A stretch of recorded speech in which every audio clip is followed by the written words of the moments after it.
வெல்டெக் தமிழ் நேயர்களுக்கு வணக்கம். நம்ம நரேட்டரை பற்றி பார்க்க போகிறோம். நரேட்டர் அப்படிங்கிறது ஆண்ட்ராய்டு மொபைலில் டாக் பேக் இருக்குதோ அதுபோல் விண்டோஸ் 10ல் டிஃபால்ட்டாக இருக்கக்கூடிய ஒரு அப்ளிகேஷன் தான் நரேட்டர். பயன்படுத்துவதற்கு மிகவும் எளிமையாக இருக்கும். ஜாஸ் NVIDIA போன்ற ஒரு திரைவாசிப்பான். கவர்மெண்ட் லேப்டாப்லலாம் பார்த்தீங்கன்னா இந்த நரேட்டர் அப்படிங்கிறது நமக்கு மிகவும் உதவிகரமாக இருக்குது. ஏன்னா வாங்கினதுமே அதில் NVIDIA ஜாஸ்லாம் பெரும்பாலும் இருக்காது. இந்த நரேட்டர் மூலமாக நம்ம NVIDIA ஜாஸை இன்ஸ்டால் பண்ணிக்கலாம். அதனால் நரேட்டருடைய பங்கு மிகவும் முக்கியம். நம்ம கடையில் வாங்குகிற லேப்டாப்லேயும் நரேட்டரை ஆன் பண்ணி நம்ம எது வேணாலும் செக் பண்ணிக்கலாம். என்ன அப்ளிகேஷன் வேணாலும் இன்ஸ்டால் பண்ணிக்கலாம். அதே போல் இந்த நரேட்டர் மூலமாக இன்னும் சில நன்மைகள்லாம் இருக்குது. அதை பற்றி வாங்க பார்ப்போம். நரேட்டரை பற்றி முக்கியமாக நீங்கள் தெரிஞ்சுக்கிறணும். திடீர்னு NVIDIA அல்லது ஜாஸ் பேசாமல் போயிடலாம். அப்போ நம்ம யாரையாவது நார்மலாக கூப்பிட்டுட்டு இருக்க முடியாது. லேப்டாப்பில் என்ன வந்திருக்கு, என்ன பண்ணுது அப்படிங்கிறதும் ஒரே குழப்பமாக இருக்கும். உடனே கண்ட்ரோல் விண்டோஸ் என்டர் கொடுத்தீங்கன்னா நரேட்டர் பேச ஆரம்பிச்சிடும். அதுக்கு பிறகு நீங்கள் NVIDIA ஜாஸ் செக் பண்ணிக்கலாம். அதை ரீஸ்டார்ட் கொடுத்துக்கலாம். லேப்டாப்பு டெஸ்க்டாப்பையே ரீஸ்டார்ட் பண்ணிக்கலாம். நரேட்டரை திரும்ப ஆஃப் பண்ணுறதுக்கு கண்ட்ரோல் விண்டோஸ் என்டர் தான். செட்டிங்ஸ்லேயே நல்லா இருக்குது அப்படிங்கிறத பார்ப்போம். முதல்ல இருக்கிறது ஜெனரல் செட்டிங்ஸில் முக்கியமானதெல்லாம் இருக்கும். விரிவாக பார்ப்போம். அடுத்து நேவிகேஷன், அடுத்து வாய்ஸு, ஸ்பீடு, பிச்சு, வால்யூம் இதெல்லாம் இதில் இருக்குது. அடுத்து கமெண்ட்ஸ், கீபோர்டு கமெண்ட்ஸ் சம்மந்தமான செட்டிங்ஸ்லாம் இதில் இருக்குது. அடுத்து யூசர் கைடு. இவ்வளோ தான் அந்த நரேட்டரில் இருக்கக்கூடிய செட்டிங்ஸு. ஜெனரலில் என்னெல்லாம் இருக்குன்னு பார்ப்போம். ஜெனரலோட என்டர்ன்றதை சொல்லாது.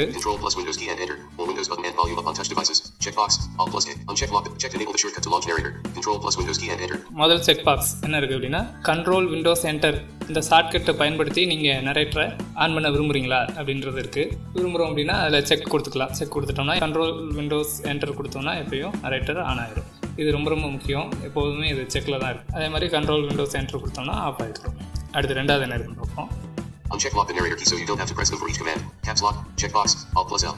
Caps lock on பட்டன், இந்த இன்சர்ட் பட்டன், நம்பரில் 0 பட்டன், இதில் எல்லாம் வந்து நரேட்டர் வேணுமா அப்படின்றத ஷார்ட்கட்டாக கொடுத்துருக்குறாங்க. அதையும் செக்லேயே வச்சுக்கலாம். Check your characters as you type checkbox, Alt plus C. அப்புறம் டைப் பண்ணும்போது கேரக்டர் வைஸ் பேசணுமா, கேரக்டர்லாம் சொல்கிற மாதிரி இருக்குது. அதையும் செக்லேயே வச்சுக்கோங்க.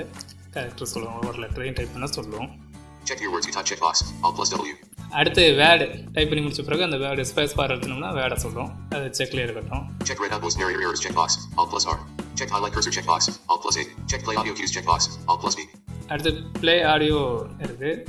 இது நரேட்டரில் ஒவ்வொரு ஸ்பேஸ் பார் அழுத்தும் போது ஓகே கொடுக்கும்போதெல்லாம் ஒரு சத்தம் வரும். அந்த மாதிரி சவுண்ட் வரணுமா அப்படின்றதுக்கு இதை செக் பண்ணிக்கலாம். டாக் பேக்கில் வர்ற மாதிரி. Check red UI instance checkbox, Alt plus U. Check lower the volume of other apps when narrator is speaking checkbox, Alt plus A.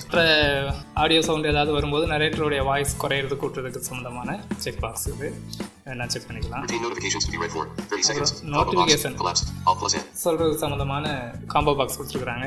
அது எவ்வளோ நேரத்துக்கு ஒரு தடவை அந்த நோட்டிஃபிகேஷன் நமக்கு தெரியப்படுத்தணும் அப்படின்றதுக்கு செட் பண்ணிக்கலாம். Control whether narrator starts when I sign in. Link. Save changes to these settings button. அப்புறம் இதெல்லாம் தேவையானதை சேஞ்சஸ் பண்ணிட்டு சேவ் செட்டிங்ஸ் இருக்குது, ஓகே கொடுத்துக்கலாம். இல்லை அப்படின்னா டிஸ்கார்ட் கொடுத்து வெளியில் வந்துக்கலாம். அடுத்த செட்டிங்ஸ் நேவிகேஷன் இருக்குது. அதில் என்னெல்லாம் இருக்கும். அதில் முதல்ல மவுஸ் குறியது இருக்குது. மவுஸ் நகர இடம்லாம் நமக்கு சொல்கிற மாதிரி.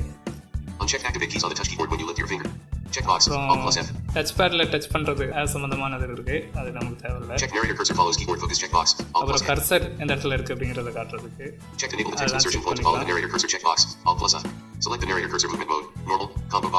அப்புறம் கர்சர் நார்மலா, அட்வான்ஸ் மோட் நம்ம நார்மலே வச்சுக்கலாம். சேவ் சேஞ்சஸ் செட்டிங்ஸ் இருக்கு. வேணா சேவ் பண்ணிக்கலாம், இல்லைன்னா டிஸ்கார்ட் கொடுத்து வெளியில் வந்துடலாம். அப்புறம் நமக்கு தேவையான முக்கியமான செட்டிங்ஸ் இங்கே தான் இருக்குது. வாய்ஸ், பிச்சு, ஸ்பீடு இதெல்லாம் இருக்குது. நம்ம இதில் பார்ப்போம். இப்போ வாய்ஸ் ஸ்பீடு வந்து 60% இருக்குது. முதல்ல எடுத்ததுமே ஒரு காம்போ பாக்ஸில் வாய்ஸ் ஸ்பீடு இருக்குது. நம்ம ஸ்பீடு வந்து கூட்டிக்கலாம், குறைச்சிக்கலாம். 50, 40, 40, 50, 55, 60. 5 இன்ச்சாக கூடும் குறையும். நம்ம எவ்வளோ வேணாலும் செட் பண்ணிக்கலாம். அடுத்து voice volume 100% slider. Voice volume 100 வச்சுருக்கிறேன். 100. இது வேணால் கூட்டிக்கலாம் குறைச்சிக்கலாம். 95. ஒரு டவுன் ஏரோ ப்ரெஸ் பண்ணிங்கன்னா 95 90 வரும். கூட்டினாலும் அதே மாதிரி 95 100. 50%. Voice Slider. பிச்சு Minimum value நம்ம 0. தேவையான Maximum பிச்சு value 100. செட் பண்ணிக்கலாம். Select a different voice for narrator. Microsoft David. English. United States. அதுக்கப்புறம் இந்த Alt box. இடத்துல Collapse. Alt plus V. நமக்கு தேவையான வாய்ஸ்லாம் கொடுத்துருக்குறாங்க. இது ரொம்ப முக்கியம். என்னென்ன வாய்ஸ் இருக்குன்னு வாங்க பார்ப்போம். முதல்ல டிஃபால்ட்டாகவே நமக்கு நரேட்டர் ஆன் ஆகும்போது வரக்கூடிய வாய்ஸ் தான் இந்த voice. Microsoft David. English. United States. Selected. Microsoft David.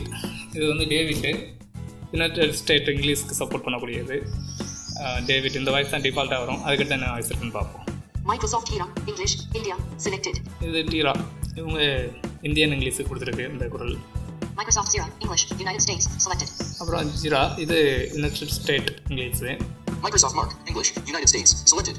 அப்புறம் மார்க் யுனைடெட் ஸ்டேட் இங்கிலீஷ் தான், யூஎஸ்ஏ இங்கிலீஷ் தான். Microsoft Ravi. English. India. Selected. அப்புறம் Ravi India. Microsoft Vallabhan. Tamil. India. Selected. இது வள்ளுவர் குரல், தமிழ் இந்தியாவுக்கு உரியது. Microsoft David. Desktop. English. United States. Selected. அப்புறம் David இது யூஎஸ்ஏ இங்கிலீஷ் தான். ஏற்கனவே நம்ம முதல்ல பார்த்த அதே மெயில் வாய்ஸ் பொறுத்த வரைக்கும் இந்த குரல்கள்லாம் இருக்குது. அடுத்து என்ன இருக்குன்னு Microsoft David. பார்க்கலாம். 5 other voices that work with narrator. Link. Save settings தேவையான இதை வாய்ஸு ஸ்பீடு பிச்சு வால்யூம் வச்சுட்டு சேவ் கொடுத்துட்டு வந்துருக்கலாம். இல்லை Discard டிஸ்கார்ட் changes. Space. வெளியில் To வந்துடலாம். navigate the options in this dialog. General. Navigation. Voice. Commands. Create your own keyboard commands. அப்புறம் create own keyboard commands இருக்கு.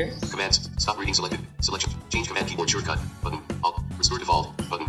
Save changes. Discard changes. Button. Commands. Stop reading selected. Selection contains over 100 items. 0% vertically scrolled. Table commands. Has 93 rows. 2 column. 2 primary action. Narrator plus enter. Selected. இதில் போனோம்னா keyboard சம்மந்தமான ஷார்ட்கட்லாம் என்னென்ன கொடுத்துருக்குறாங்க அப்படிங்கிறத நம்ம பார்த்துக்கலாம். எடுத்துக்காட்டுக்கு முதல்ல பாருங்கள். Stop reading. Control. Selected. Narrator பேசிகிட்டு இருக்கும்போது அதை ஆஃப் பண்ணணும் அப்படின்னா கண்ட்ரோல் அழுத்தினோம்னா ஸ்டாப் ஆகிடும். 2 primary action. Narrator plus enter. Selected. அதே மாதிரி பிரைமரி ஆக்ஷன், அதாவது ஃபோல்டருக்குள்ளே உள்ளே போகணும், திஸ் பிசியில் என்ட்ரு ஆகணும் அப்படின்னா என்ட்ரு கொடுத்தா போதும், உள்ளே போயிடலாம் அப்படிங்கிறத கொடுத்துருக்குறாங்க. இந்த மாதிரியான கமெண்ட்ஸ்லாம் இருக்குது. Change command keyboard shortcut. Button. Alt plus C. ஒரு 94 கிட்ட கொடுத்துருக்குறாங்க. User guide. Read the narrator get started. அடுத்து கடைசியாக யூசர் கைடு இருக்குது. யூசர் கைடில் போனோம் அப்படின்னா ஆன்லைனில் போயிட்டு இன்டர்நெட்டில் கனெக்ட் ஆகிட்டு மைக்ரோசாஃப்ட் அக்கௌண்ட்டுக்கு போயிட்டு ஒரு கைடு வரும். அதில் நரேட்டர் சம்மந்தமாக விரிவாக படித்து தெரிஞ்சுக்கலாம். நரேட்டர் செட்டிங்ஸில் உள்ள அனைத்தையும் பார்த்து முடிச்சாச்சு. கீபேட் ஷார்ட்கட்டு பார்த்துக்குறோம். முதல்ல நமக்கு தெரிஞ்ச எளிமையான ஷார்ட்கட்லேருந்து அறிமுகமாகி போயிடலாம். முதல்ல நரேட்டரை ஆன் பண்ணுறதுக்கு என்னென்ன ஷார்ட்கட் இருக்குது அப்படிங்கிறத பார்ப்போம். நரேட்டரை ஆன் பண்ணுறதுக்கு அப்போ சொன்ன மாதிரி கண்ட்ரோல் விண்டோஸ் என்டர் கொடுத்தீங்கன்னா ஆன் ஆகும். அதுபோல் ஸ்டார்ட் மெனு கொடுத்து சர்ச் பாக்ஸில் நரேட்டர் NARன்னு போட்டிங்கனாவே வரும். அதில் என்ட்ரு கொடுத்தீங்கன்னா பேச ஆரம்பிச்சிடும். அடுத்து நரேட்டரை வந்து ஆஃப் பண்ணுறதுக்கு என்னெல்லாம் இருக்குது அப்படிங்கிறத பார்ப்போம். நரேட்டரை ஆஃப் பண்ணுறதுக்கு கண்ட்ரோல் விண்டோஸ் என்டர் கொடுத்தோம்னா ஆஃப் ஆகும். அதே மாதிரி நரேட்டர் கீ அப்படிங்கிறது இங்கே இன்செட் கீ தான். இன்செட்டு, கேப்ஸ் லாக் ஆன் அது அப்புறம் நம்பரில் 0 இதெல்லாம் வந்து நரேட்டர் கீயாக பயன்படும். NVIDIA கீ மாதிரி. இதில் ஏதாவது ஒரு கீ நரேட்டர் கீ அழுத்திட்டு எஸ்கேப் அழுத்தினீங்கன்னா நரேட்டர் போயிடும். அதே மாதிரி நரேட்டர் செட்டிங்ஸ் எப்போயுமே ஓப்பன்லேயே இருக்கும். நரேட்டர் பேசிகிட்டு இருக்கும்போது செட்டிங்ஸில் கடைசியில் எக்ஸிட்னு இருக்கும். அதை கொடுத்தீங்கன்னா கூட நரேட்டர் எக்ஸிட் ஆகிடும். இப்போ அதை பார்ப்போம். நரேட்டர் செட்டிங்ஸ் இருக்குது. இந்த நரேட்டர் செட்டிங்ஸில் கடைசியாக எக்ஸிட்னு இருக்குது. அதில் என்டர் கொடுத்தோம்னா எக்ஸிட் ஆகிடும். இது நரேட்டர் எக்ஸிட் பண்ணுறதுக்கு ஒரு வழி. அடுத்து நரேட்டர் கீ F12 அழுத்தினீங்கன்னா டைம் டேட்டு சொல்லும். ஒரு தடவை அழுத்தினாலே போதும். NVIDIAல வந்து 2 முறை அழுத்தணும். இதில் ஒரு தடவை அழுத்தினீங்கன்னாவே டைம் டேட்டோட சொல்லிடும். இன்செட் கீயும் F12 இல்லை கேப்ஸ் லாக் ஆன் பண்ணணும் F12. அப்புறம் நம்பரில் உள்ள 0 இதில் 3மே நரேட்டர் கீயாக தான் பயன்படும். அதுக்கடுத்து நரேட்டருடைய வால்யூமை கூட்டுறதுக்கு கண்ட்ரோல் இன்செட் நம்பரில் உள்ள ப்ளஸ் அழுத்தினீங்கன்னா வால்யூம் வந்து கூடும். அதே மாதிரி கண்ட்ரோல் இன்செட் நம்பரில் உள்ள மைனஸ் அழுத்தினீங்கன்னா வால்யூம் குறையும். வால்யூம் குறையுது பாருங்கள். 80% வந்துருச்சு. அதே மாதிரி இன்செட் லெட்டர்ஸ் வரிசையில் நம்பர் இருக்கும் இல்லையா, வரிசையாக 1 2லேருந்து 9 0 அப்படியே வரிசையாக இருக்கும் இல்லையா, அதில் உள்ள டேஷ் அழுத்தினீங்கன்னா Speed decreased to 55%. ஸ்பீடு குறையும். Speed increased to 60%. Speed decreased to 50. Speed decreased to 50%. Speed decreased to 45%. Speed decreased to 40%. Speed குறையும். அதே மாதிரி நரேட்டர் ஈக்குவல் டு அதை எழுதுனீங்கன்னா ஸ்பீடு கூடும். Speed increased to 50%. Speed increased to 55. Speed increased to 60%. Narrator T எழுத்துனீங்கன்னா title சொல்லும், என்ன விண்டோவில் இருக்கும் அப்படிங்கிறத சொல்லும். நரேட்டர் அப்படின்னு நான் சொல்கிறதுலாம் இன்செர்ட் பட்டன் தான். இன்செர்ட் டேப் எழுத்துனீங்கன்னா கரெக்டாக என்ன ஃபைலில் இருக்குது அல்லது என்ன பட்டனில் இருக்குது அப்படிங்கிறத காட்டும். அடுத்து முக்கியமான கீபோர்ட் ஷார்ட்கட்டை பார்ப்போம். நரேட்டர் பேசிகிட்டே இருக்கும்போது உடனே அதை நிறுத்தணும் அப்படின்னா கண்ட்ரோல் அழுத்தினா நின்றுடும். இன்செர்ட் F1 எழுத்துனீங்கன்னா கீபோர்ட் ஷார்ட்கட்லாம் ஓப்பன் ஆகிடும். அதில் நமக்கு தேவையானதை சர்ச் பண்ணியும் எடுத்துக்கலாம், டைப் பண்ணி எடுத்துக்கலாம், அல்லது ஒவ்வொன்றா டவுன் ஏரோ ப்ரெஸ் பண்ணி என்னென்ன இருக்குது அப்படிங்கிறத பார்த்துக்கலாம். அடுத்து இன்செர்ட் ஸ்பேஸ் பார் அழுத்துனீங்கன்னா மெனுவில் உள்ள வேர்டை லெட்டர் பை லெட்டராக படிச்சுக்கலாம். ஒரு லைனாக இருந்தால் கூட அதை அப்படியே லெட்டராக படித்து காட்டிடும். கரண்ட் ஐட்டம் என்னென்னு தெரிஞ்சுக்கணும்னா இன்செர்ட் ப்ளஸ் டேப் அதே 2 தடவை ப்ரெஸ் பண்ணிங்க அப்படின்னா கரண்ட் ஐட்டத்தை அப்படியே ஸ்பெல்லிங்காகவே படிக்கும். ஒரு வேர்டை மட்டும் ஸ்பெல்லிங்காக படிக்கணும்னா இன்செர்ட் ப்ளஸ் ஒரு 5. ஒரு விண்டோ ஓப்பன் ஆகிருக்கு, இந்த விண்டோவில் என்னெல்லாம் இருக்குது அப்படின்னு மொத்தமாக படித்து பார்க்கணுன்னு விரும்புனீங்கன்னா இன்செர்ட் ப்ளஸ் W கொடுத்தீங்கன்னா ஃபுல்லாக படிக்கும். அதே போல் இன்செர்ட் ப்ளஸ் R அழுத்துனீங்கன்னா கர்சர் எந்த இடத்துல இருக்குது அப்படிங்கிறத தெரிஞ்சுக்கலாம். மேலும் கீபோர்டு தொடர்பாக சந்தேகங்கள் இருந்துச்சு அப்படின்னா இன்செர்ட் ப்ளஸ் நம்பர் 1 அல்ஃபபெட்டிக் வரிசையில் உள்ள நம்பர் 1 அழுத்துனீங்கன்னா ஹெல்ப் மோடு ஆன் ஆகிடும். என்னுடைய மாதிரியே இங்கேயும் நீங்கள் ஒவ்வொரு கீஸையும் ப்ரெஸ் பண்ணி என்னென்ன கீஸ் அப்படின்றத தெரிஞ்சுக்கலாம். மேலும் நரேட்டரில் புது அப்டேட்டு வரும். இனிமேல் என்னுடைய சாஃப்ட்வேர் பயன்படுத்த தேவையில்லை அப்படின்ற நிலை வரும் என்று நம்புவோம். இந்த வாய்ப்பு கொடுத்தமைக்கு வேல்டெக் தமிழ் சேனலுக்கு நன்றி. மீண்டும் வேறொரு வீடியோவில் சந்திக்கும் வரை உங்களிடமிருந்து விடைபெறுவது வேல்டெக் தமிழ். மேலே ஸ்க்ரீனில் தெரிகிற வீடியோவை இதுவரை நீங்கள் பார்க்கலன்னா அதையும் கிளிக் பண்ணி முழுவதுமாக பாருங்கள்.